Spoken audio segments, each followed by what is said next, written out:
U maloj sobi u Jeruzalemu oko 120 prestrašenih vjernika stisnulo se zajedno i čekalo.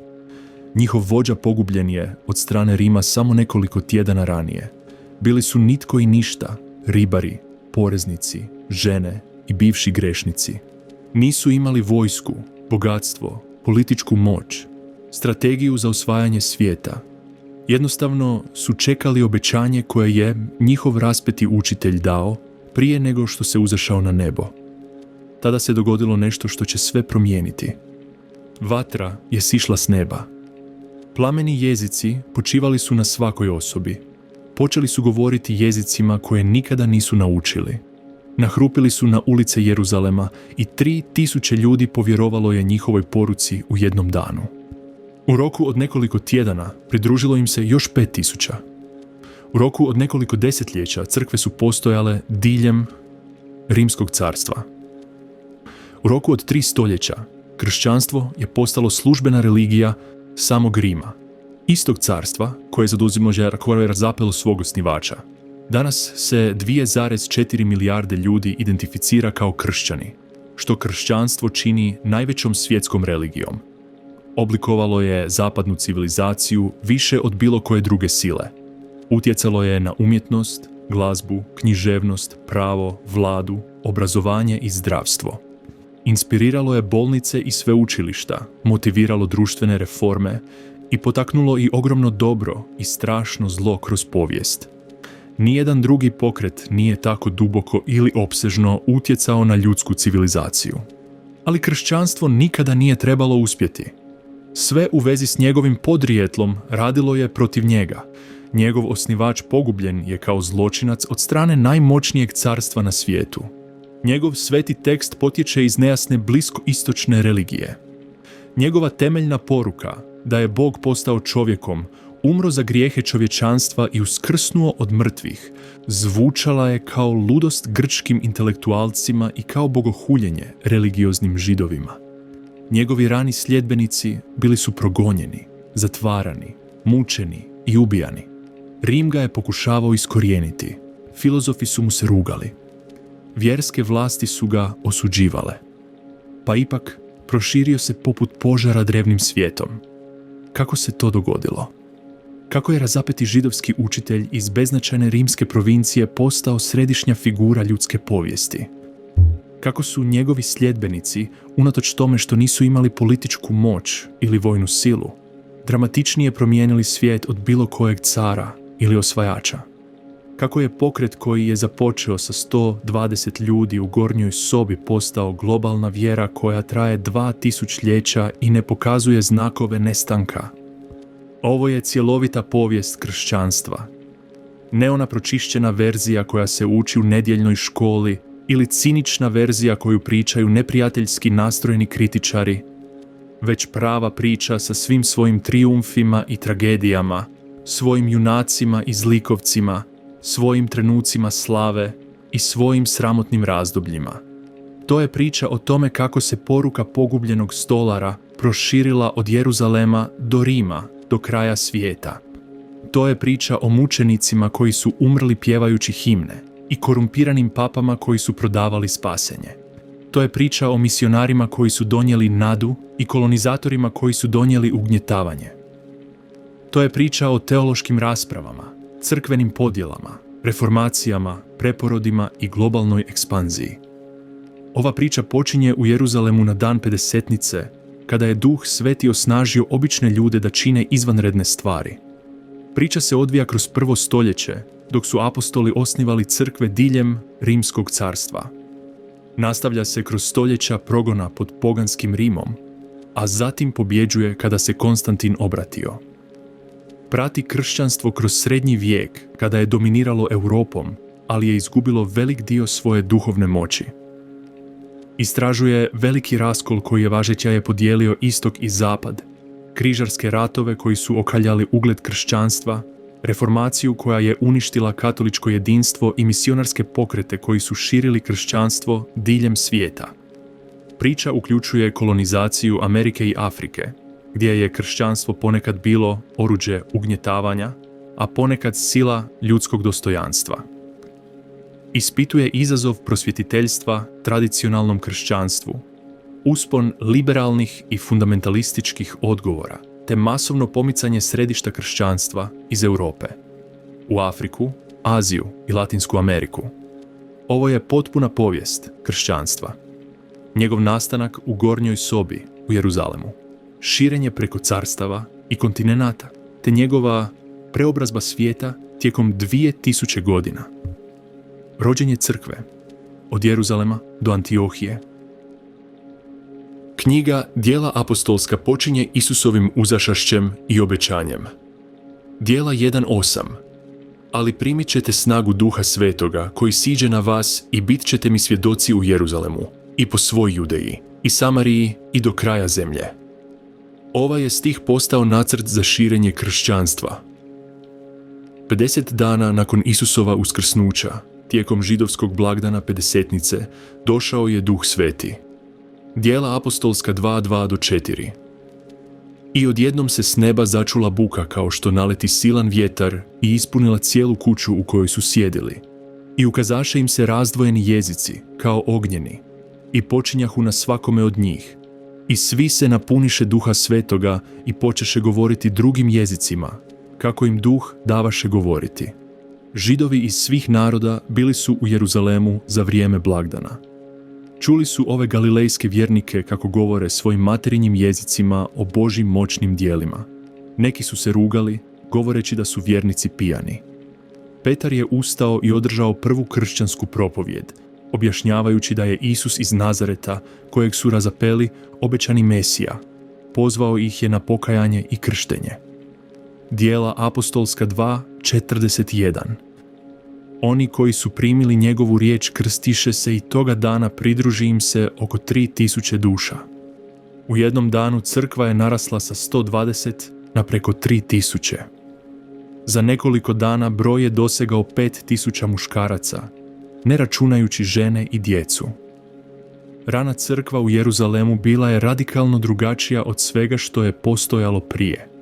Djela apostolska 2:42-47 opisuje njihov život. I predano su se bavili apostolskim naukom i zajedništvom, lomljenjem kruha i molitvama. Strahopoštovanje je obuzelo svaku dušu i činila su se mnoga čudesa i znakovi po apostolima. Svi koji su vjerovali bili su zajedno, imali su sve zajedničko. I prodavali su svoju imovinu i imanje te su novac dijelili svima kako je tko trebao. Posvetili su se poučavanju, zajedništvu, pričesti i molitvi. Činili su čuda. Dobrovoljno su dijelili imovinu, prodajući imovinu kako bi pomogli onima u potrebi. Sastajali su se u hramskim dvorištima i u domovima. Hvalili su Boga i uživali naklonost okolne zajednice. I svakodnevno su rasli. Ali protivljenje je došlo brzo. Isti vjerski vođe koji su razapeli Isusa sada su se okrenuli protiv njegovih sljedbenika. Petar i Ivan uhićeni su zbog iscijeljenja hromog čovjeka i propovijedanja o Isusovom uskrsnuću. Dovedeni su pred Sinedrij, priječeni i pušteni. Apostoli su ponovno uhićeni, bičevani i naređeno im je da prestanu propovijedati. Djela apostolska 5:41-42. Tada iziđoše iz vijeća radosni što su se dostojili podnijeti sramotu za ime. I svaki dan u hramu i od kuće do kuće nisu prestajali naučavati i propovijedati da je Krist Isus. Prvi mučenik bio je Stjepan, jedan od 7 muškaraca odabranih da nadgledaju distribuciju hrane udovicama. Stjepan je činio velika čudesa i znakove. Kad su vjerski vođe raspravljali o njemu i nisu mogli odoljeti njegovoj mudrosti, optužili su ga za bogohuljenje. Pred Sinedrijem, Stjepan je održao snažan govor u kojem je pregledao izraelsku povijest i optužio vođe da se protive Duhu Svetomu i ubijaju proroke, što je kulminiralo njihovim ubojstvom Isusa. Djela apostolska 7, 54-60. Kad su to čuli, razgnjevili su se i škrgutali zubima na njega, a on, pun Duha Svetoga, pogleda u nebo i vidje slavu Božju i Isusa gdje stoji zdesna Bogu i reče: Evo, vidim otvorena nebesa i Sina čovječjega gdje stoji zdesna Bogu. ali oni povikaše iz sveg glasa, začepiše uši i navališe na njega. Zatim ga izbaciše iz grada i kamenovaše ga. Svjedoci pak metnuše svoje haljine pred noge mladića koji se zvao Saul. Dok su kamenovali Stjepana, on povika: Gospodine Isuse, primi duh moj. I pade na koljena i povika iz sveg glasa: Gospodine, ne uzmi im ovaj grijeh. I rekavši to, zaspa. Stjepanova smrt izazvala je žestoke progone. Djela apostolska 8:1-3. I nastade toga dana veliko progonstvo crkve u Jeruzalemu, te se svi rasprše po krajevima Judeje i Samarije, osim apostola. Pobožni ljudi pokopaše Stjepana i jako naricaše nad njim.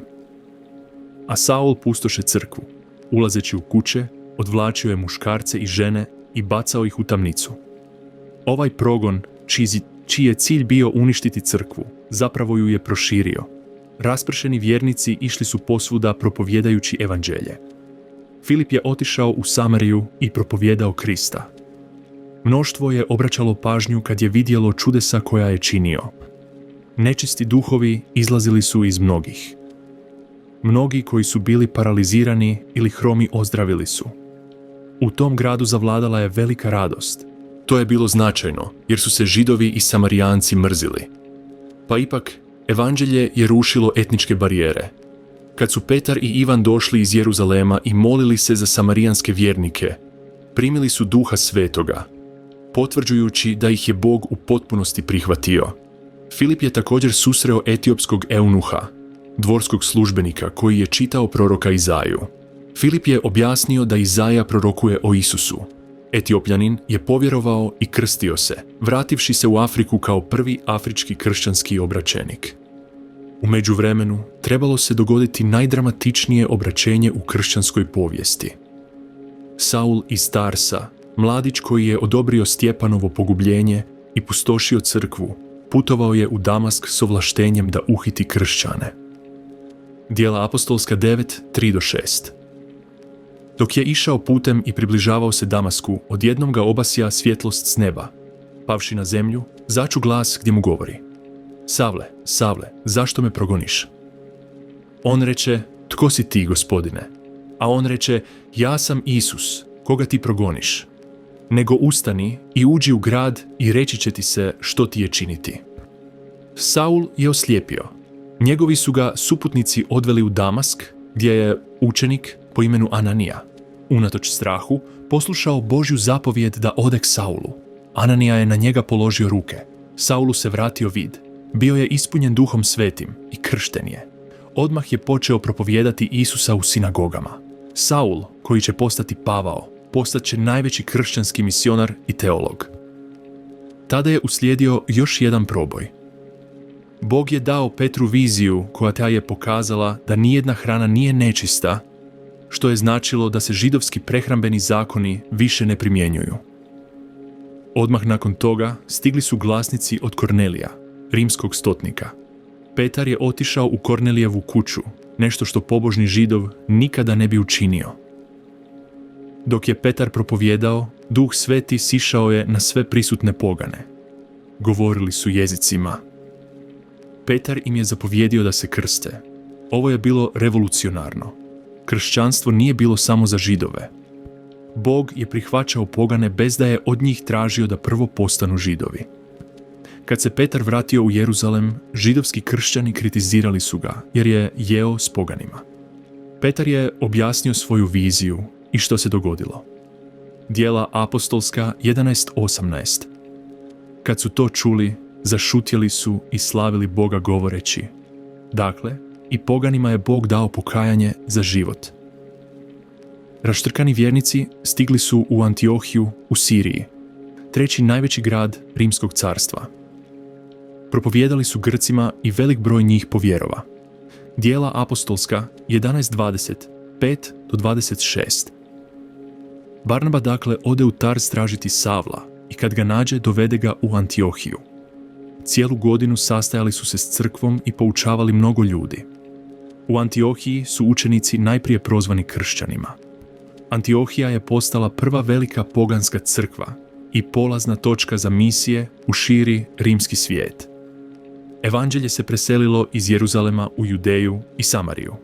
Sada je bilo spremno ići do kraja svijeta. Pavao i misija poganima. Pavlova misionarska putovanja transformirala su kršćanstvo iz židovske sekte u univerzalnu vjeru. Tijekom otprilike 15 godina Pavao je proputovao 1000 kilometara, osnovao crkve diljem istočnog rimskog carstva, pisao pisma koja su postala sveto pismo i uspostavio teološke temelje koji i danas oblikuju kršćanstvo. Prvo misionarsko putovanje započelo je oko 46. do 48. godine poslije Krista. Djela apostolska 13, 2 do 3. Dok su služili Gospodinu i postili, reče Duh Sveti: Odvojite mi Barnabu i Savla za djelo na koje sam ih pozvao. Tada, posteći i moleći se, položiše na njih ruke i otpustiše ih. Pavao, Barnaba i Ivan Marko otplovili su na Cipar, a zatim putovali kroz područje Galacije u modernoj Turskoj. Slijedili su obrazac koji je Pavao ponavljao tijekom cijelog svog djelovanja. Ući u grad, prvo otići u židovsku sinagogu. Propovijedati da je Isus Mesija, suočiti se s protivljenjem židovskih vođa, okrenuti se poganima, osnovati crkvu, imenovati vođe i preseliti se u sljedeći grad. U Listri je Pavao ozdravio čovjeka hroma od rođenja. Mnoštvo je mislilo da su Pavao i Barnaba bogovi, ali Židovi iz prethodnih gradova dođoše i okrenuše mnoštvo protiv Pavla. Djela apostolska 14, 19 do 20. A Židovi dođoše iz Antiohije i Ikonija. Nagovoriše mnoštvo, kamenovaše Pavla i izvukoše ga iz grada misleći da je mrtav. A kad se učenici okupili oko njega, on ustade i uđe u grad, a sutradan ode s Barnabom u Derbu. U Antiohiji je izbila kontroverza koja je prijetila podjelom mlade crkve. Neki židovski kršćani su učili da se obraćenici iz neznabožačkih naroda moraju obrezati i slijediti Mojsijev zakon da bi se spasili. Pavao i Barnaba su se snažno protivili, vjerujući da je spasenje samo vjerom u Krista. Oko 49. godine poslije Krista, crkveni vođe okupili su se u Jeruzalemu na prvoj velikoj teološkoj kontroverzi. Petar je prvi progovorio, prepričavajući kako je Bog prihvatio Kornelija bez potrebe za obrezanjem. Pavao i Barnaba opisali su znakove i čudesa koja je Bog učinio među poganima. Jakov, vođa Jeruzalemske crkve, donio je konačnu odluku. Djela apostolska 15:19. Stoga sudim da ne bismo trebali uznemiravati pogane koji se obraćaju Bogu. Ova je odluka bila ključna. Nežidovi nisu morali postati Židovi da bi bili kršćani. Kršćanstvo nije bilo samo grana judaizma, već nova vjera, dostupna svim ljudima. Pavlovo drugo misionarsko putovanje, 49 do 52. Pokr, odvelo ga je u Europu. Oni Sila putovali su kroz Siriju i Ciliciju. U Listri su regrutirali Timoteja. Putovali su kroz Malu Aziju, ali im je duh spriječio ulazak u određena područja. Djela apostolska 16:9 do 10. I Pavlu se noću ukaza viđenje. Čovjek iz Makedonije stajao je ondje i nagovarao ga: Dođi u Makedoniju i pomozi nam. A kad je Pavao vidio viđenje, odmah smo nastojali ući u Makedoniju, zaključivši da nas je Bog pozvao da im propovijedamo evanđelje. Pavao je prešao iz Azije u Europu, donoseći kršćanstvo na novi kontinent. U Filipima je Pavao upoznao Lidiju, poslovnu ženu koja je postala prva europska obraćenica. Zatim je Pavao istjerao demona iz robinje, čiji su vlasnici profitirali od njezina proricanja sudbine. Njezini vlasnici uhvatili su Pavla i Silu, dali ih istući šibama i bacili u tamnicu s nogama u kladama. Te noći Pavao i Sila pjevali su himne. Potres je zatresao zatvor, otvorivši sva vrata. Tamničar, misleći da su zatvorenici pobjegli i da im prijeti pogubljenje, htio se ubiti. Djela apostolska 16:28 do 34. A Pavao povika jakim glasom: Ne čini si naudo, svi smo ovdje. Tamničar zatraže svjetla, uleti unutra i drhteći od straha pade pred Pavla i Silu. Izvede ih i reče: Gospodo, što mi je činiti da se spasim? Oni rekoše, vjeruj u Gospodina Isusa i spasit ćeš se, ti i tvoj dom. I navjestiše riječ Gospodnju njemu i svima koji su bili u njegovoj kući. I uze ih k sebi u isti noćni sat, opra im rane i odmah se krsti, on i sva njegova obitelj. Iz Filipa je Pavao putovao u Solun, Bereju, Atenu i Korint. U Ateni je propovijedao na Marsovom brdu grčkim filozofima, povezujući se s njihovom kulturom, dok je istovremeno propovijedao Krista. U Korintu je Pavao proveo 18 mjeseci osnivajući crkvu. Treće misionarsko putovanje, 53. do 57. godine nove ere, usredotočilo se na Efez, gdje je Pavao proveo 3 godine. Efez je bio glavno središte poganskog štovanja, poznat po Artemidinom hramu. Djela Apostolska 19, 1 do 12.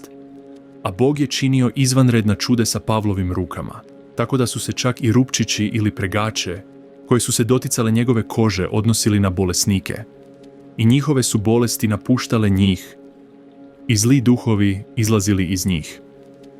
Pavlovo propovijedanje prijetilo je onima koji su izrađivali srebrne hramove Artemide. Izbili su neredi, a mnoštvo je 2 sata vikalo, velika je Artemida Efeška.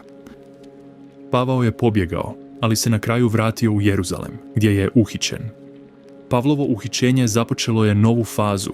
Bio je optužen za oskvrnuće hrama, gotovo linčovan, suđen pred Sinedrijem, prebačen u Cezareju, suđen pred Feliksom, ostavljen u zatvoru 2 godine, suđen pred Festom i konačno se prigovorio Cezaru. Djela apostolska 25, 11 do 12.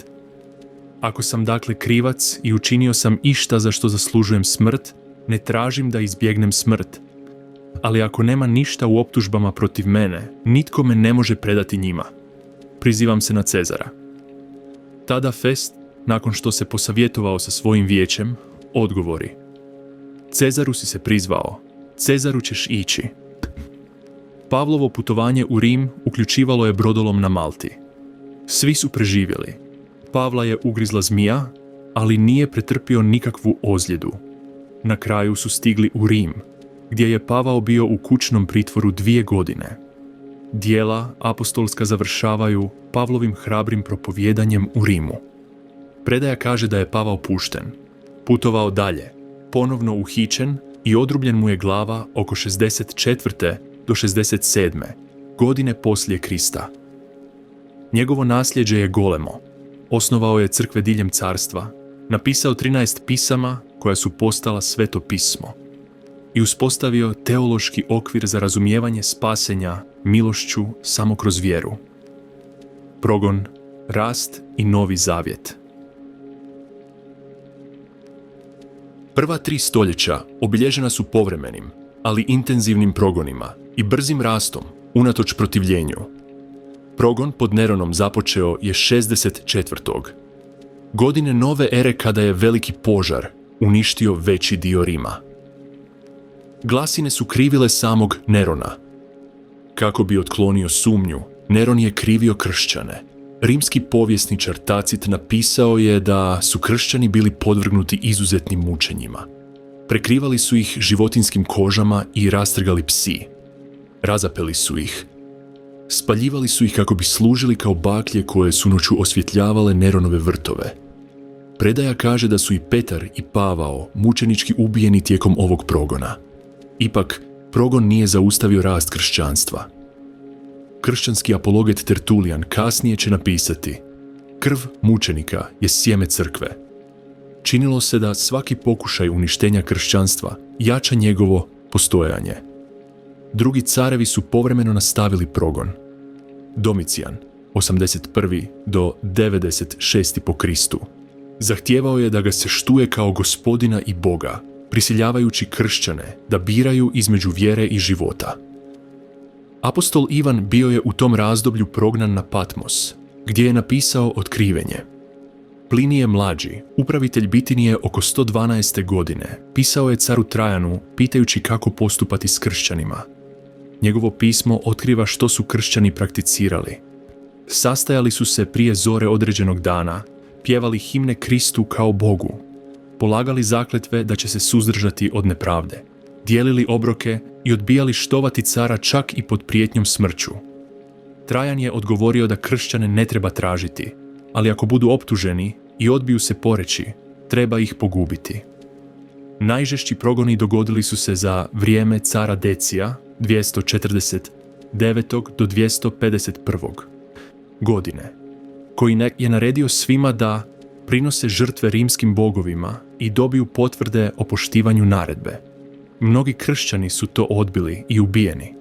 Progon cara Dioklecijana 303. do 305. godine bio je najteži i najsustavniji. Crkve su uništavane, Sveto pismo spaljivano, a kršćanska imovina oduzeta.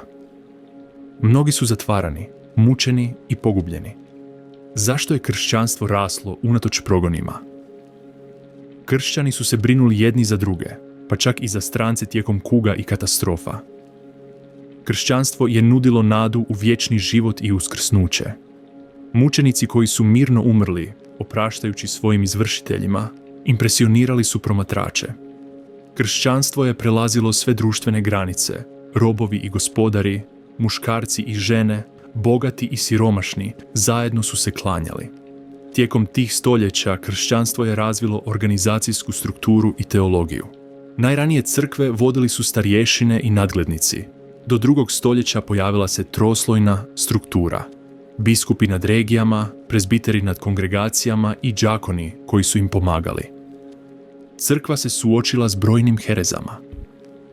Gnosticizam je naučavao da je materija zlo i da spasenje dolazi kroz tajno znanje.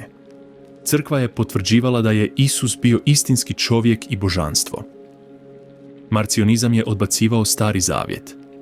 Crkva je potvrđivala kontinuitet između zavjeta.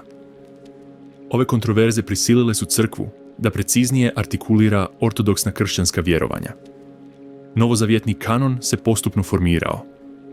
Apostolski spisi su od samog početka bili priznati kao autoritativni. 4 evanđelja su univerzalno priznata do kraja 2. stoljeća. Do kraja 4. stoljeća prihvaćeno je svih 27 knjiga. Crkveni oci poput Ignacija, Polikarpa, Justina Mučenika, Ireneja, Tertulijana, Origena i Atanazija branili su kršćanstvo, pobijali hereze i čuvali apostolski nauk. Do 300 godine poslije Krista, unatoč progonu, kršćanstvo se proširilo carstvom i šire. Pozornica je bila postavljena za najdramatičniju transformaciju u kršćanskoj povijesti. Konstantin, sabori i trijumf kršćanstva godine 312. Sve se promijenilo. Konstantin, jedan od 4 suparnička cara, marširao je prema bitci kod Milvijskog mosta u blizini Rima. Prema povjesničaru Euzebiju, Konstantin je na nebu vidio svjetlosni križ s riječima "U ovom znaku pobjedi". Te noći Krist se pojavio u snu, upućujući ga da koristi simbol u bitci. Konstantin je naredio svojim vojnicima da na svoje štitove naslikaju simbol Čiro. Odlučno je pobjedio. Raspravlja se o tome je li Konstantin istinski preobraćen ili je prepoznao rastući utjecaj kršćanstva. Ono što je sigurno jest da je odmah počeo favorizirati kršćanstvo. Milanski edikt iz 313. godine donio je vjersku slobodu, čime je okončan progon. Konstantin je vratio oduzetu imovinu, oslobodio svećenstvo poreza, financirao izgradnju crkava i aktivno promicao kršćanstvo. Do 324. godine, poslije Krista, Konstantin je vladao cijelim carstvom. Premjestio je glavni grad u Bizant i preimenovao ga u Carigrad. Ovaj novi Rim postao bi središte istočnog kršćanstva više od 1000 godina. Konstantin se suočio s podijeljenom crkvom. Arije je naučavao da je Isus najviše stvoreno biće, ali ne i vječni Bog. To je proturječilo crkvenom shvaćanju da je Isus potpuno božanski. Kontroverza je prijetila podjelom crkve i carstva. Konstantin je 325. godine pozvao crkvene vođe u Niceju na prvi ekumenski sabor. Oko 300 biskupa prisustvovalo je o carskom trošku. Sabor je osudio arijanizam i potvrdio da je Isus Krist jedne biti s Ocem. dijeleći istu božansku prirodu, a ne samo sličnu prirodu. Nicejsko vjerovanje utvrdilo je pravovjerno kršćanstvo u shvaćanju Kristove božanske prirode. Ipak, arijanizam nije nestao. Ostao je utjecajan, posebno među gotskim plemenima, koja su evangelizirali arijanski misionari. Pitanje je konačno riješeno na Carigradskom saboru 381. godine, koji je sazvao car Teodozije I. Ovaj je sabor potvrdio nicejsko vjerovanje s dodacima o Duhu Svetome, uspostavljajući doktrinu o trojstvu, jednom Bogu u tri osobe, jednakima i vječnima. Teodozije je otišao dalje od Konstantina. Godine 380 nove ere učinio je kršćanstvo službenom religijom Rimskog carstva. Kršćanstvo je od progona postalo privilegirano, a zatim obavezno. Ova transformacija imala je duboke posljedice. Crkve koje su se sastajale u domovima sada su izgrađene kao veličanstvene bazilike. Biskupi koji su se skrivali od progona sada su savjetovali careve. Ali nešto je izgubljeno. Crkva koja je napredovala pod progonom sada se suočavala s bogatstvom i moći. Poganstvo je bilo potisnuto. Hramovi su bili zatvoreni ili preobraćeni. Do kraja 4. stoljeća kršćanstvo se od jedne od mnogih religija pretvorilo u jedinu legalnu religiju. Još dva velika sabora oblikovala su kršćansku doktrinu. Sabor u Efezu 431. godine osudio je Nestorija i potvrdio da je Isus jedna osoba s dvije naravi, a Marija se s pravom može nazvati Majkom Božjom. Kalcedonski sabor 451. godine dao je najprecizniju definiciju. Krist je uistinu Bog i uistinu čovjek. Je jedna osoba u dvije naravi, nepomiješano, nepromjenjivo, nedjeljivo, nerazdvojno. Međutim, crkve u Egiptu, Siriji, Armeniji i Etiopiji odbacile su Kalcedon, držeći se monofizitske teologije. Te su se orijentalne pravoslavne crkve odvojile, a ta podjela traje i danas. U ovom razdoblju dolazi do uspona monaštva. Kršćani su se povlačili u pustinju kako bi težili svetosti kroz molitvu, post i samoću. Benedikt Nursijski uspostavio je Benediktovo pravilo, organizirajući monaški život oko molitve, rada i studija. Benediktinski samostani postali su središta učenja, čuvajući tekstove kroz nadolazeće mračno doba. Augustin iz Hipona, 354-430, bio je najutjecajniji teolog od Pavla. Njegove ispovijesti govorile su o njegovom obraćenju. Njegova knjiga o Božjem gradu tvrdila je da zemaljska kraljevstva nastaju i padaju, ali Božje kraljevstvo je vječno. Augustin je razvio doktrine o milosti, istočnom grijehu i predestinaciji koje će oblikovati zapadno kršćanstvo. Do 500 godine poslije Krista, kršćanstvo se transformiralo iz progonjene sekte u dominantnu religiju rimskog svijeta. Definiralo je temeljne doktrine, uspostavilo sveto pismo, razvilo strukture vodstva i izgradilo impresivne institucije. Počelo je doba kršćanstva, pad Rima i srednjovjekovno kršćanstvo. Zapadno rimsko carstvo propalo je u 5. stoljeću pod pritiskom germanskih plemena. Vizigoti su opljačkali Rim 410. Vandali su ga ponovno opljačkali 455. Posljednji zapadnorimski car svrgnut je 476. Carstvo kojemu je razapelo Krista je palo, ali kršćanstvo je preživjelo. Dok je politički Rim propadao, crkva je ostala. Biskupi su postali građanski vođe. Samostani su sačuvali znanje.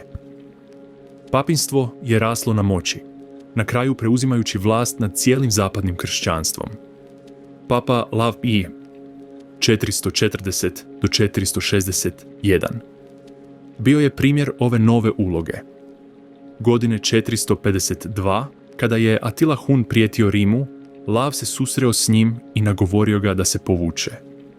Godine 455, kada su došli Vandali, Lav je pregovarao kako bi spriječio uništenje. Papa je djelovao kao politički vođa Rima. Grgur Veliki, 590 do 604, dodatno je proširio papinsku moć. Bio je sposoban administrator koji je reformirao liturgiju, organizirao misionarske napore, upravljao crkvenim imanjima, osiguravao hranu tijekom gladi i pregovarao s Langobardima koji su osvajali Britance. Grgur je 597. poslao Augustina Canterburyskog da evangelizira Anglosaksonce u Britaniji. Ova je misija uspjela, donijevši kršćanstvo u Englesku i uspostavivši veze s Rimom. Germanska plemena koja su prešla na kršćanstvo dovela su cijelu Europu pod kršćanski utjecaj. Neki, poput Franaka, prešli su izravno na nicejsko kršćanstvo pod svojim kraljem Klodvigom oko 496. godine. Drugi su prešli na arijsko kršćanstvo, ali su na kraju prihvatili nicejsku ortodoksiju. Redovništvo je odigralo ključnu ulogu u očuvanju civilizacije. Dok su gradovi propadali, a obrazovanje propadalo, samostani su održavali knjižnice, prepisivali rukopise i podučavali učenike. Redovnici su krčili zemlju, isušivali močvare i razvijali poljoprivredu. Irsko redovništvo poprimilo je prepoznatljiv oblik, naglašavajući učenost i misionarski žar. Irski redovnici osnivali su samostane diljem Škotske, Francuske, Švicarske i Italije. Odnos između crkve i države postajao je sve složeniji. Bizantski carevi tvrdili su da imaju vlast i nad crkvom i nad državom. Na zapadu su pape tvrdile da imaju neovisnost, pa čak i vlast nad kraljevima. Ta će napetost dominirati srednjovjekovnom poviješću. Papinstvo je doseglo vrhunac moći pod Grgurom VII, 1073. do 1085. koji je tvrdio da pape mogu imenovati ili smjenjivati biskupe, pa čak i smjenjivati careve. Njegov sukob sa svetim rimskim carem Henrikom IV. Oko imenovanja biskupa doveo je do spora oko investiture. Kada se Henrik odbio pokoriti, Grgur ga je ekskomunicirao. Henrik je na kraju 3 dana stajao bos u snijegu u Sanosi, moleći za oprost. Srednjovjekovno kršćanstvo razvilo je razrađenu teologiju i praksu. Skolastika je spajala vjeru s razumom koristeći aristotelovsku filozofiju. Suma Teologica 1265. do 1274. Tome Akvinskog postala je konačna izjava katoličke teologije. Sakramentalni sustav proširio se na 7 sakramenata: krštenje, krizmu, euharistiju, pokoru, bolesničko pomazanje, sveti red i brak. Misa je postala središte bogoslužja, a svećenici su je na latinskom jeziku obavljali. Većina ljudi nije razumjela riječi i rijetko su primali pričest. Kult svetaca je cvjetao. Vjerovalo se da relikvije imaju čudotvornu moć. Crkve su se natjecale kako bi dobile poznate relikvije, što je privlačilo hodočasnike i donacije. Marijanska pobožnost se pojačala. Marija je štovana kao kraljica neba, majka Božja i zagovornica grešnika. Nastali su novi monaški redovi. Cisterciti su se nastojali vratiti strogom benediktinskom obredu. Vranjevci, koje je 1209 osnovao Franjo Asiški, naglašavali su siromaštvo i služenje. Dominikanci, koje je 1216 osnovao Dominik, usredotočili su se na propovijedanje i borbu protiv hereze. Hereza je bila stalna briga. Valdenžani su propovijedali evangeličko siromaštvo i odbacivali papinski autoritet. Katari, u južnoj Francuskoj, propovijedali su dualistički svjetonazor. Papa Inocent III. Proglasio je križarski rat protiv njih, što je rezultiralo masakrima. Srednjovjekovna inkvizicija osnovana je kako bi se iskorijenila hereza istragom, ispitivanjem i mučenjem.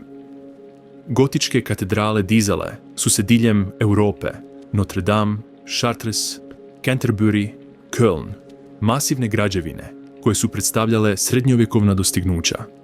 Sveučilišta su se razvijala u Parizu, Oxfordu, Cambridgeu i Bolonji.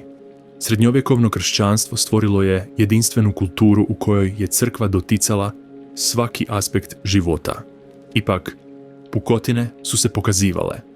Papinska korupcija, svećenički nemoral, prodaja oproštajnica i ogromno bogatstvo dok je propovijedanje siromaštva stvaralo cinizam.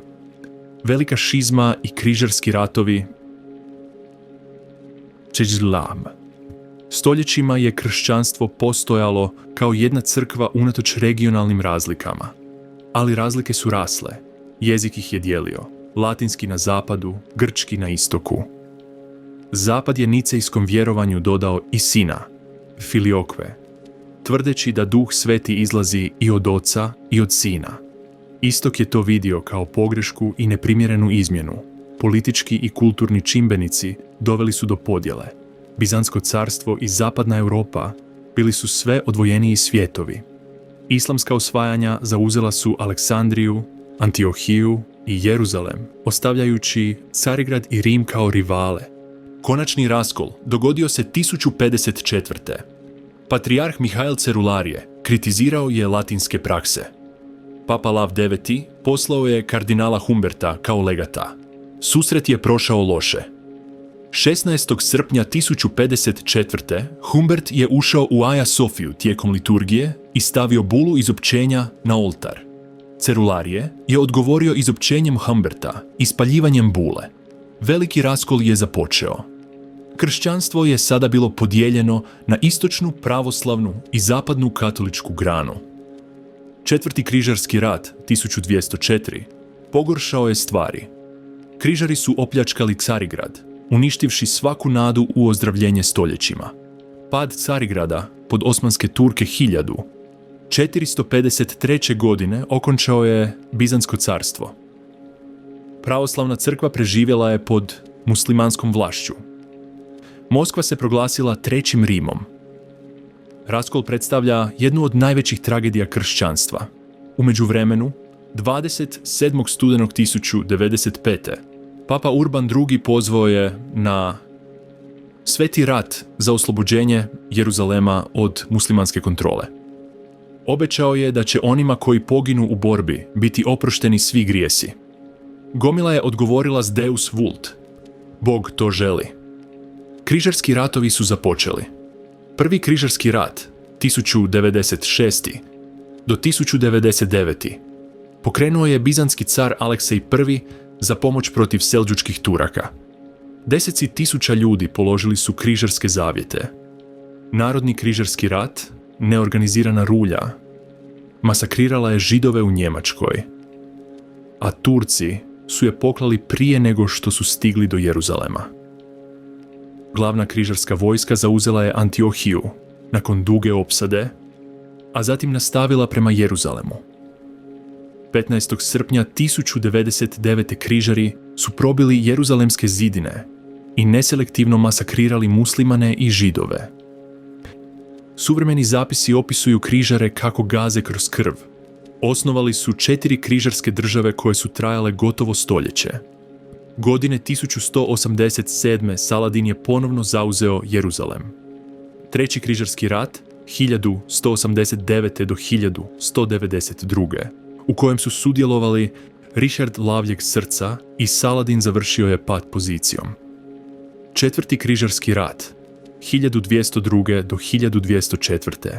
nikada nije stigao do Svete zemlje. Mletački trgovci su manipulirali križarima da umjesto toga napadnu Carigrad.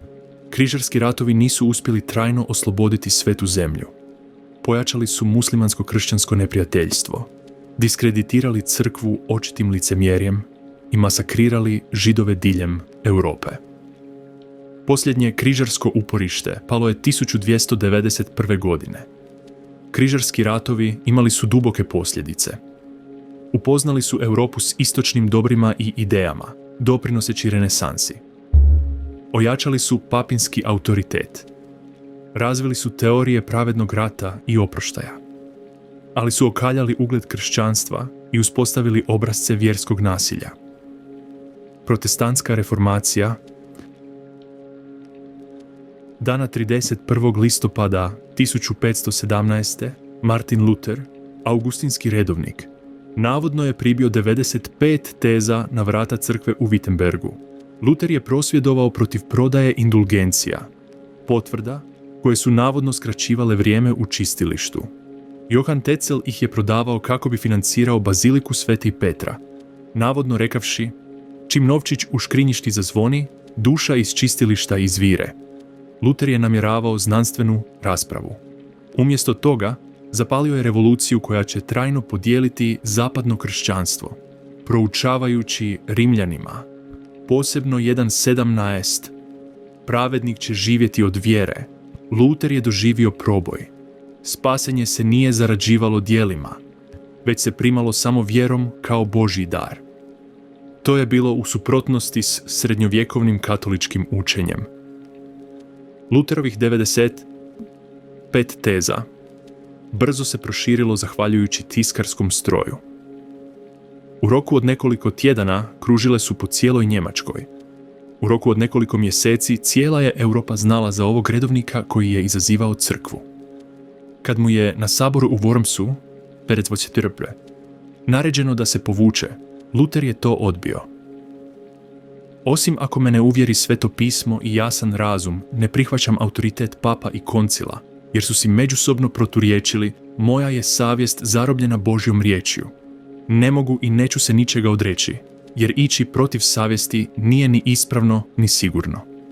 Luter je proglašen odmetnikom. Fridrik Mudri inscenirao je lažnu otmicu kako bi se zaštitio, sakrivši Lutera u dvorcu Wartburg.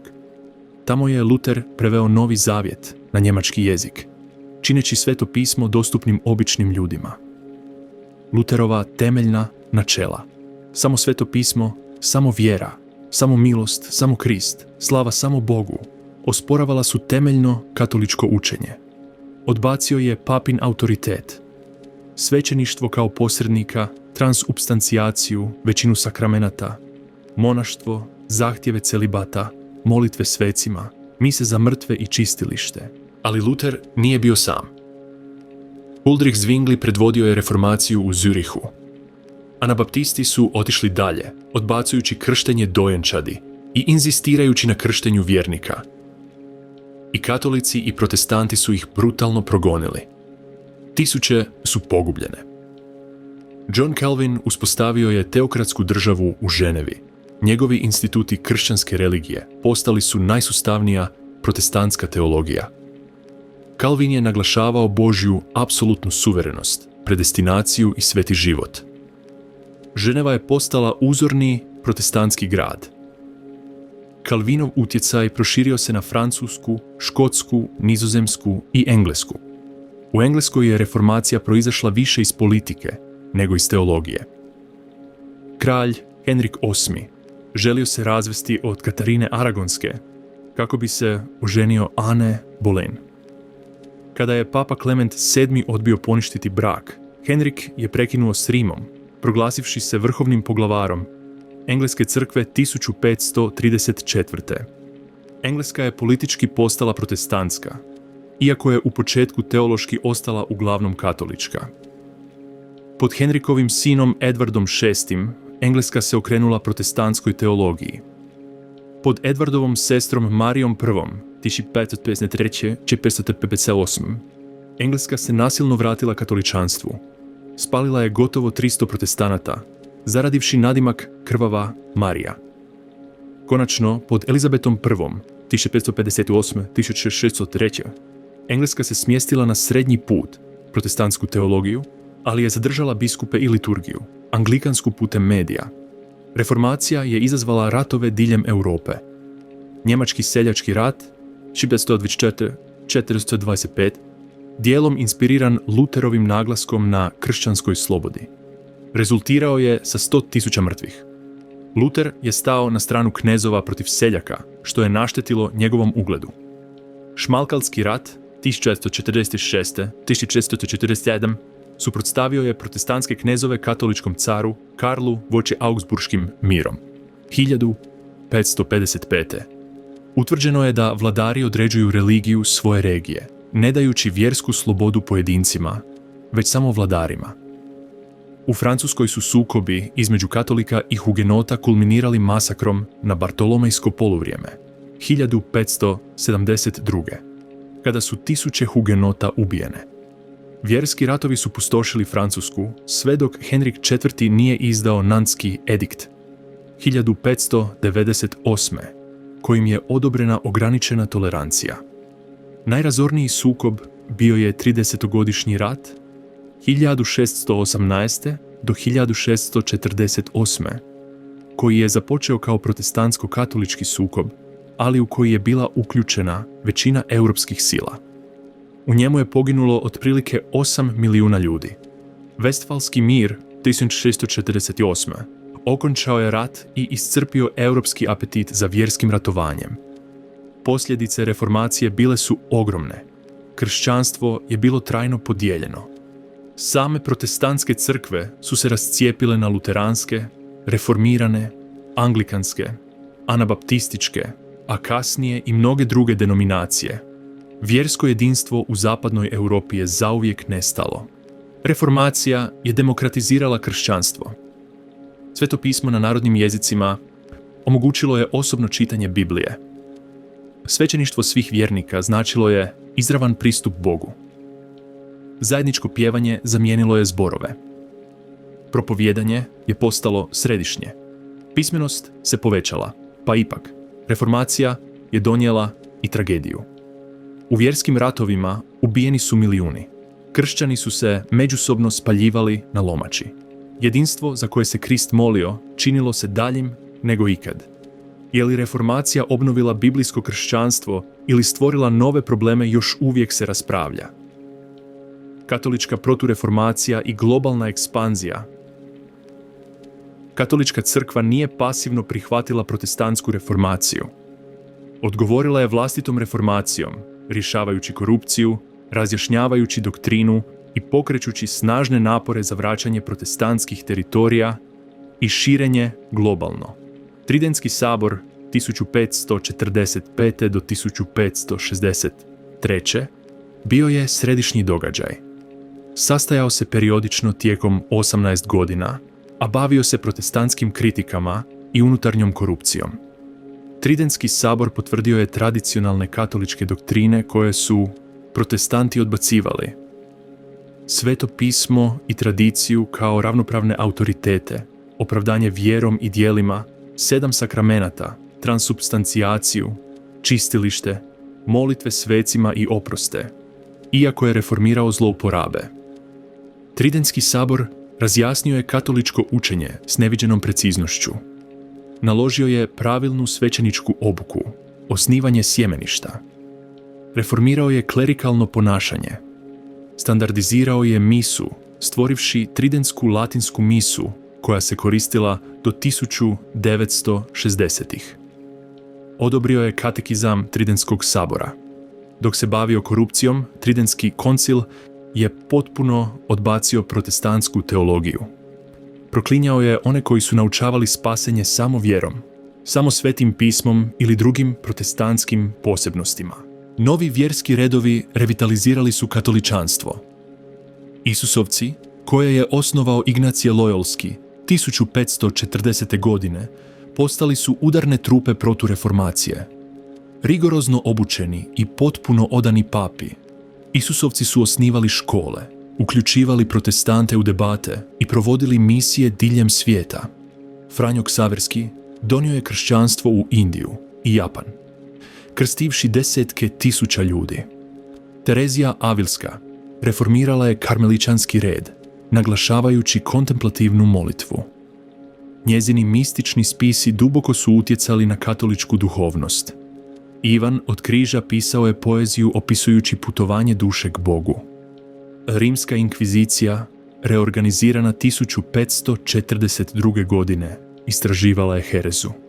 Indeks zabranjenih knjiga, prvi put objavljen 1559. godine.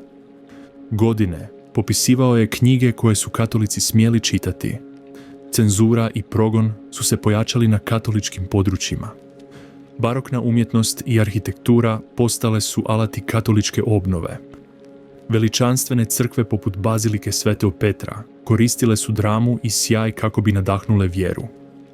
Umjetnici poput Caravaggia i Berninija stvarali su djela koja slave katoličke teme. Katolički vladari provodili su vjersku uniformnost. Španjolska inkvizicija pojačala je svoje aktivnosti. Tisuće ljudi su mučene i pogubljene. Španjolska je protjerala Židove 1492. a muslimane 1609. Što je još značajnije, katoličke misije su se proširile globalno. Španjolski i portugalski konkvistadori doveli su svećenike u Ameriku. Franjevci, Dominikanci i Isusovci uspostavili su misije diljem Latinske Amerike. Cijele civilizacije, Aztečka i Inka, bile su prisilno preobraćene. Milijuni su kršteni, iako je preobraćenje često bilo površno. Tretman prema autohtonim narodima bio je različit. Neki svećenici, poput Bartolomea de las Casasa, branili su prava autohtonih naroda i osuđivali španjolsku okrutnost.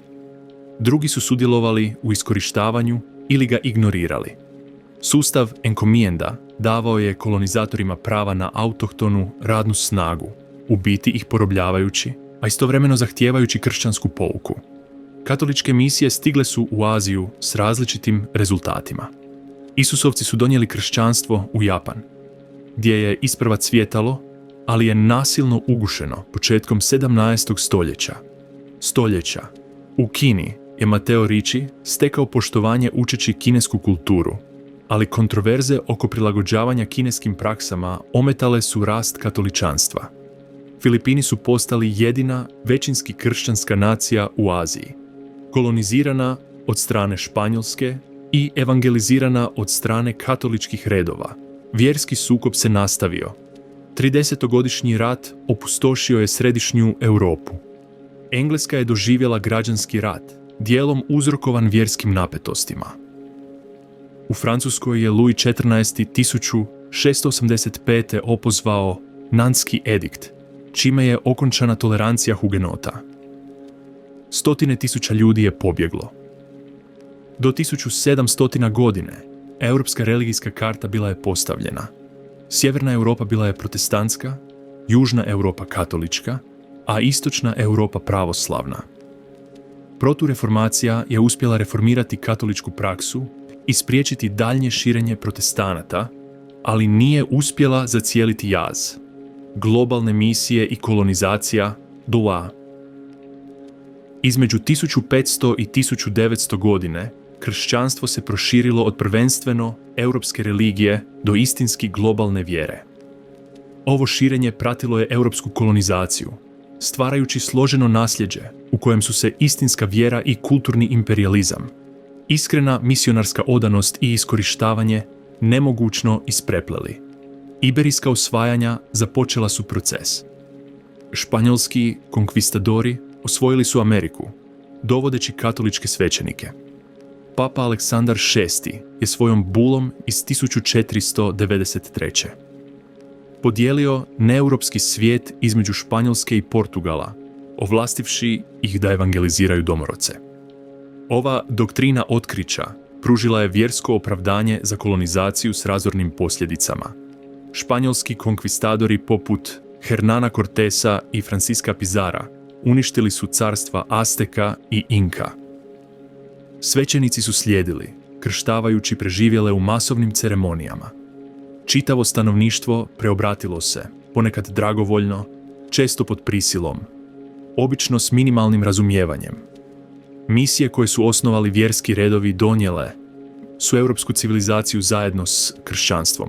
Poučavali su europsku poljoprivredu, obrt i društvenu organizaciju. Gradili su crkve miješajući europske i autohtone umjetničke stilove.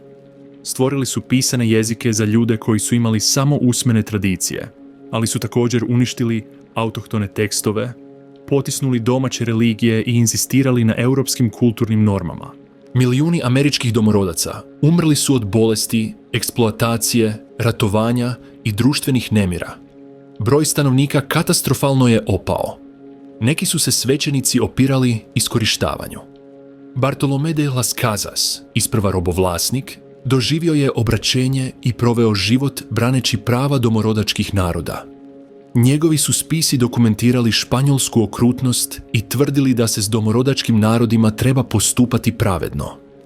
Njegovo zalaganje dovelo je do novih zakona iz 1542.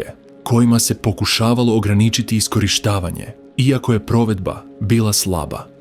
Portugalci su donijeli katoličanstvo u Brazil i osnovali kolonije u Africi i Aziji. Portugal je također bio pionir u trgovini robljem preko Atlantika, prevozeći milijune Afrikanaca u Ameriku u neopisivim uvjetima. Katolička crkva blagoslovila je ovu trgovinu, tvrdeći da je porobljavanje pogana prihvatljivo ako vodi do obraćenja. Protestantske misije započele su kasnije. William Carey otišao je u Indiju 1793. godine, postavši otac modernih misija.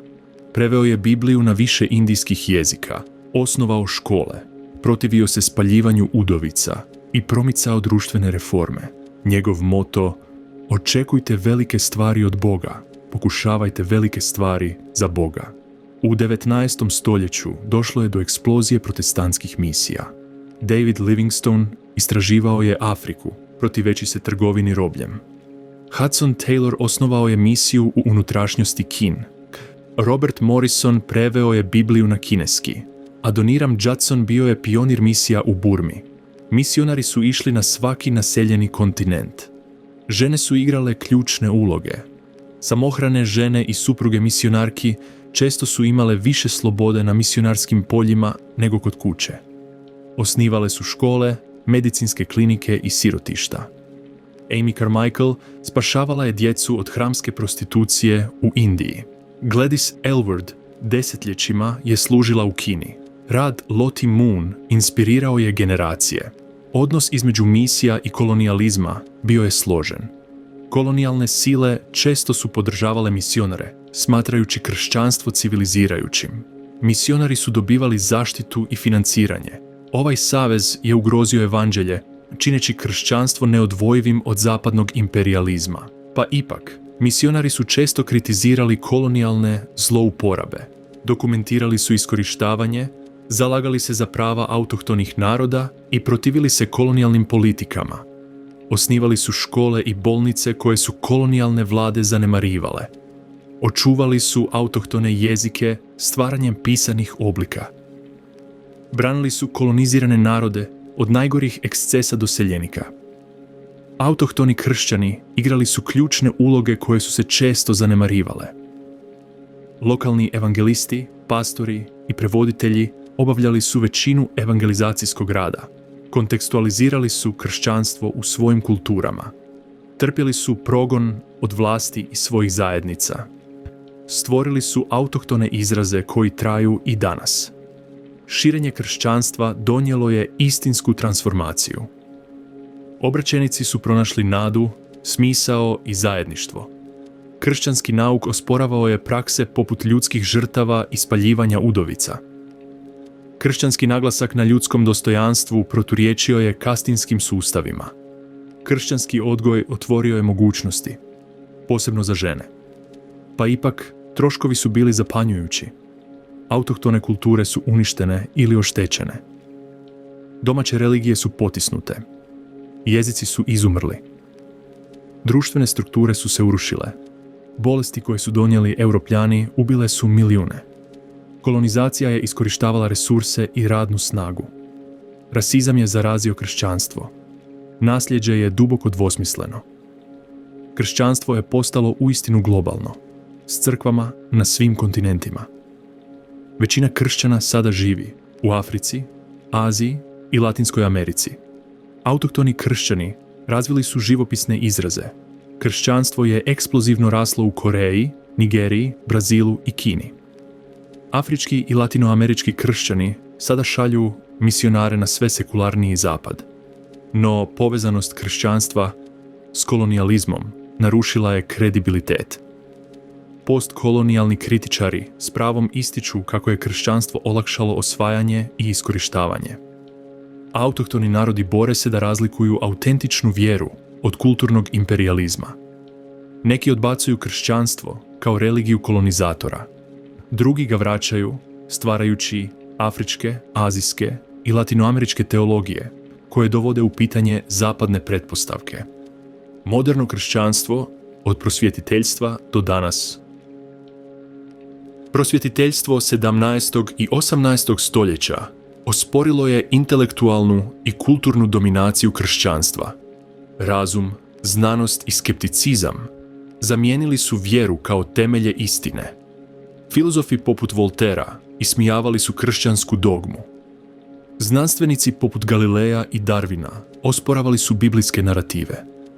Politički revolucionari dovodili su u pitanje božansko pravo kraljeva i autoritet crkve.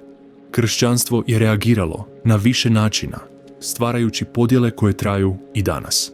Liberalno kršćanstvo prihvatilo je vrijednosti prosvjetiteljstva, reinterpretirajući učenje kroz razum i modernu znanost. Konzervativno kršćanstvo pružilo je otpor, inzistirajući na tradicionalnoj doktrini i biblijskom autoritetu.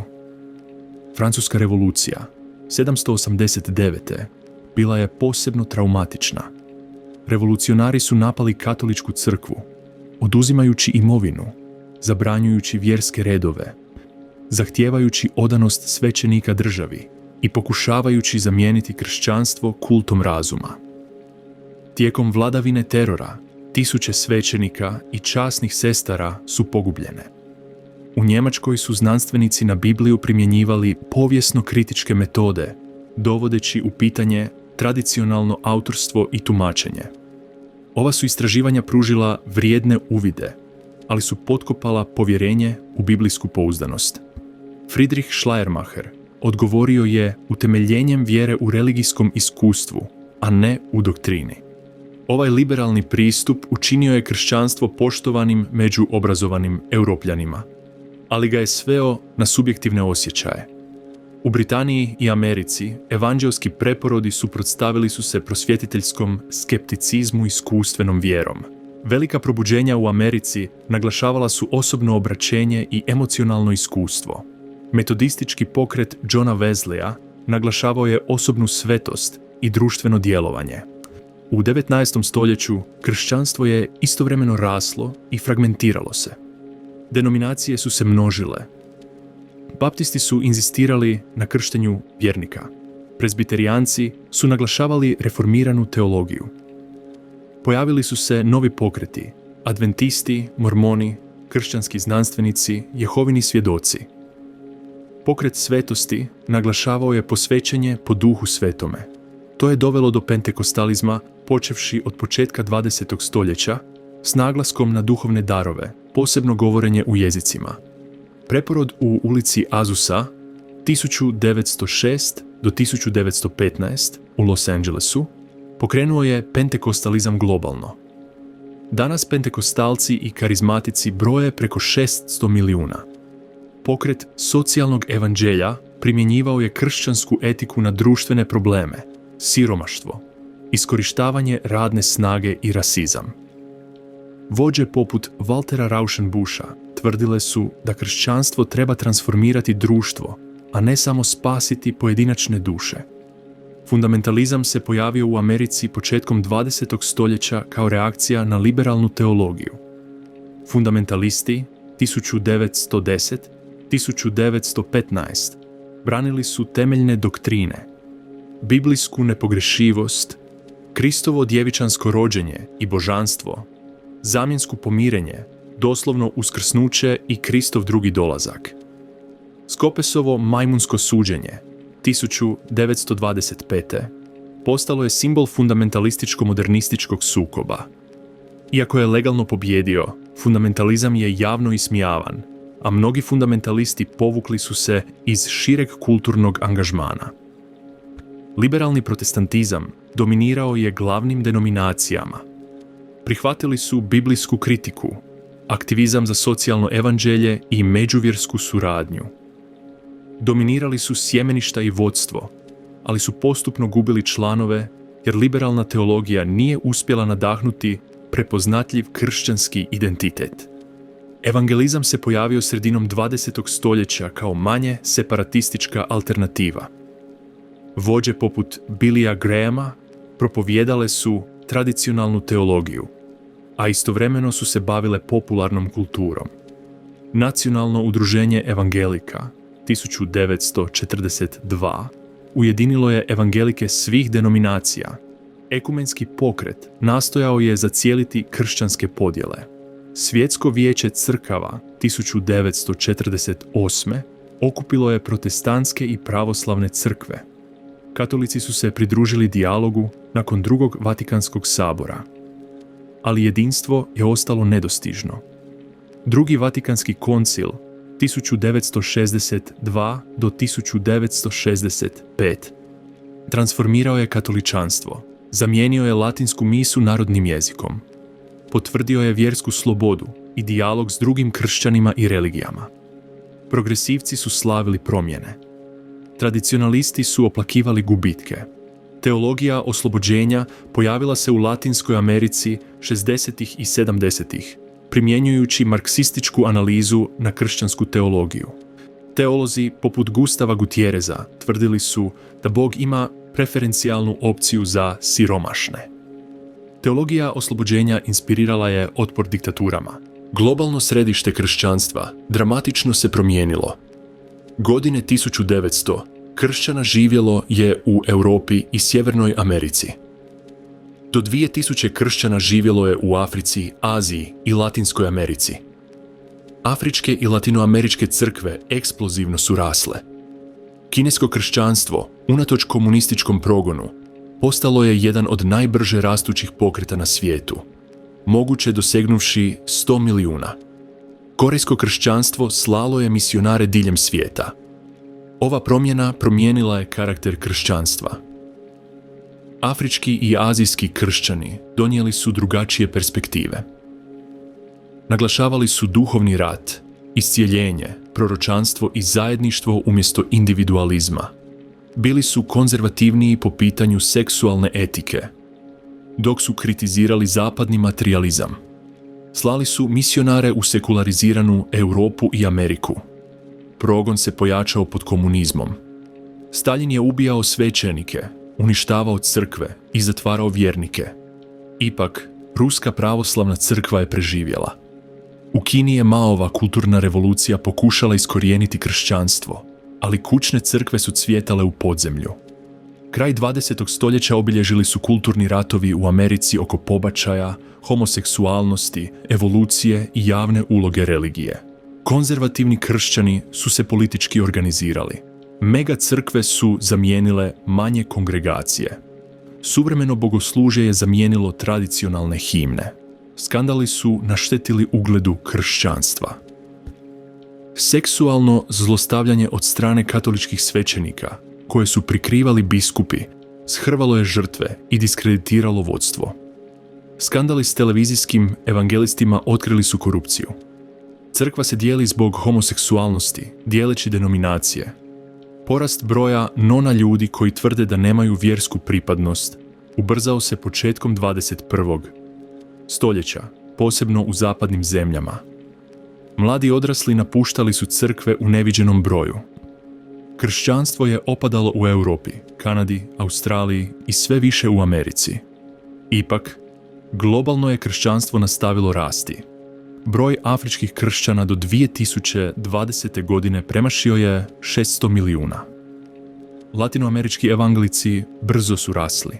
Azijsko kršćanstvo, iako još uvijek manjina osim na Filipinima i u Južnoj Koreji, stalno se širilo. Pentekostalizam je eksplodirao diljem svijeta. Danas je kršćanstvo najveća svjetska religija s 2,4 milijarde sljedbenika. I dalje je duboko podijeljeno, ali pokazuje izvanrednu vitalnost.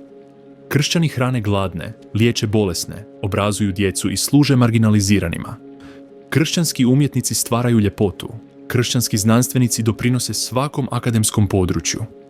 Kršćanski aktivisti bore se za pravdu. Preobrazba svijeta. Prije 2000 godina 120 prestrašenih vjernika skupili su se u gornjoj sobi, čekajući obećanje koje su jedva razumjeli. Danas se 2,4 milijarde ljudi na svim kontinentima identificiraju kao kršćani. To širenje, od mračne sobe u Jeruzalemu do globalne dominacije, bez presedana je u ljudskoj povijesti.